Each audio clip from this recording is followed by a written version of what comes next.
News for rice news செய்திகள் வாசிப்பவர் Tajuddin rice. பிரதான செய்திகளுக்கு செல்லும் முதல் தடவையாக இந்த செய்தி பக்கம் வந்திருந்தால் மறக்காமல் சப்ஸ்கிரைப் பண்ணிவிட்டு செய்திகளை பாருங்கள்.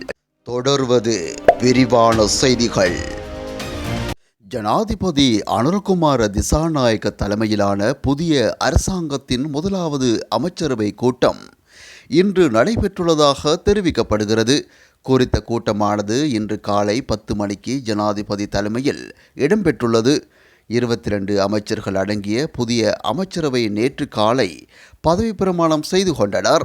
அதற்கமைய நிதி பாதுகாப்பு மற்றும் டிஜிட்டல் அமைச்சுக்களை சமகால ஜனாதிபதி அனுரகுமார திசாநாயக்க தன்வசம் வைத்துள்ளார். இந்நிலையில் புதிய அரசாங்கத்தின் பிரதி அமைச்சர்கள் நாளை மறுதினம் சத்திய பிரமாணம் செய்து கொள்ள உள்ளனர். எவ்வாறாயினும் பிரதி அமைச்சர்களின் எண்ணிக்கை தொடர்பில் இதுவரை இறுதி தீர்மானம் எடுக்கப்படவில்லை. இதேவேளை தேசிய மக்கள் சக்தியின் புதிய அமைச்சரவையை கண்காணிப்பதற்கு 10 பேரை கொண்ட விசேட குழு ஒன்றை நியமிக்க உள்ளதாக ஜனாதிபதி அனுரகுமார திசாநாயக்க தெரிவித்துள்ளமை குறிப்பிடத்தக்கது. முன்னாள் ஜனாதிபதி ரணில் விக்ரமசிங்க மீண்டும் நாடாளுமன்றத்துக்கு பிரவேசிக்க தயாராகி வருவதாக தெரிவிக்கப்படுகிறது. பொது தேர்தலில் புதிய ஜனநாயக முன்னணி வெற்றி பெற்ற தேசிய பட்டியல் ஆசனத்தின் ஊடாக அவர் நாடாளுமன்றத்துக்குள் பிரவேசிக்க உள்ளார் என குறிப்பிடப்படுகிறது. இதன்படி கட்சியின் 2 தேசிய பட்டியல் நாடாளுமன்ற உறுப்பினர் பதவிகளுக்கு நியமிக்கப்பட்ட இருவரில் ஒருவர் இராஜினாமா செய்ய உள்ளார் என தகவல் வெளியாகியுள்ளது. பின்னர் அந்த வெற்றிடத்துக்கு வேறு ஒருவரை நியமிப்பதற்கு சட்டத்தில் தடை இல்லை.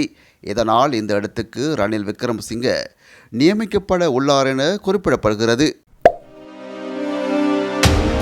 முன்னைய விதிகளின்படி நடைமுறையில் இருந்த இராஜாங்க அமைச்சர் பதவிகளை ரத்து செய்ய அரசாங்கம் முடிவு செய்துள்ளது. அதற்கு பதிலாக 26 தொடக்கம் 28 துணை அமைச்சர்கள் ஓரிரு நாட்களில் நியமிக்கப்படுவார்கள் என்று சுகாதார அமைச்சரும் அமைச்சரவையின் ஊடக பேச்சாளருமான நலிந்த ஜெயதிச தெரிவித்துள்ளார். தேர்தலுக்கு முன்னதாக நாட்டிற்கு முன்வைக்கப்பட்ட கொள்கை விஞ்ஞாபனத்தில் குறிப்பிட்டுள்ளவாறு இராஜாங்க அமைச்சர்கள் நியமிக்கப்பட மாட்டார்கள் என அவர் தெரிவித்துள்ளார். சில அமைச்சரவை துறைகளுக்கு மாத்திரமே துணை அமைச்சர்கள் நியமிக்கப்படுவார்கள் என்றும் அவர் குறிப்பிட்டுள்ளார். மேலும் அமைச்சின் செயலாளர்களும் மாற்றப்படுவார்கள் அல்லது புதிதாக நியமிக்கப்படுவார்கள் என்றும் நலிந்த ஜெயதிச கூறியுள்ளார். இந்நிலையில் அது தொடர்பில் இறுதி முடிவு இன்னும் எடுக்கப்படவில்லை என்றும் எவ்வாறாயினும் நிதிச் செயலாளராக மஹிந்த சிறிவர்தனவை தக்க வைக்க அரசாங்கம் தீர்மானித்துள்ளது எனவும் அமைச்சர் சுட்டிக்காட்டியுள்ளமை குறிப்பிடத்தக்கது. இத்துடன் செய்திகள் நிறைவுக்கு வருகின்றன. மற்றும் ஒரு செய்தியில் உங்கள் அனைவரையும் சந்திக்கும் வரை விடைபெறும் நான் என்றும் உங்கள் அன்பின் தாஜுதீன் ரைஸ்.